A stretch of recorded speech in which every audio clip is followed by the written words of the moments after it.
A very good friend asked me a really good question. What does a boxer do to replace running training when they can't do too much running? Let's say you're injured, you've got a problem, etc. What can you do to substitute that? If you find this video useful, please do like and subscribe. It really does help us. And if you want to ask some questions or give your own observations in the comments section below, feel free. We can open up a discussion about this. Okay, so I'm not going to lie to you. The most important training that a boxer is going to do is running. And if you're not doing your running, you'll know about it, and your opponent will know about it too. You'll not have that same aerobic base. So really, running is the best. So these are substitutes rather than something that is preferable. So the answer is it depends on what you're using your running for. Are you using it to build up your aerobic base? If you're using it for that, you can substitute with cycling, or you can substitute with low-level rowing, for example. So some kind of cardiovascular activity, but I would vary it as much as possible.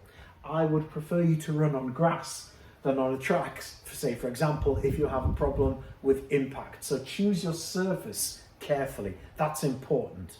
If you're using your running to increase your anaerobic threshold and capacity, well then you're going to have to do something different. So for me, I would choose circuit training because that's absolutely brilliant for that.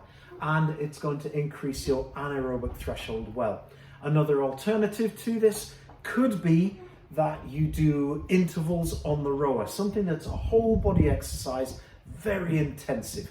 You can also do this on the bag and on the pads, but if we're trying to keep the pressure off the legs, well then I would suggest rower or circuits. So really it depends what you're trying to substitute is the answer to this. However, don't think that you're doing one or the other.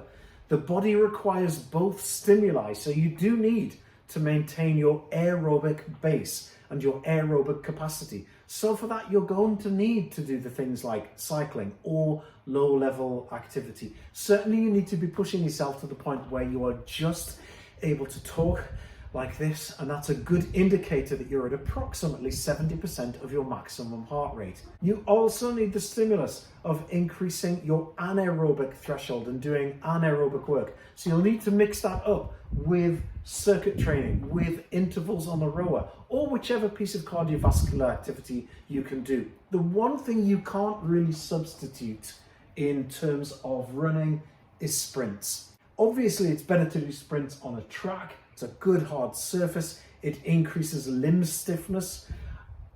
You can do it on grass as a second option, and you can even do it on sand if you prefer. But in terms of sprints, it's the intensity that you need. So my suggestion is if you can only do one kind of running, it should be flat out sprints.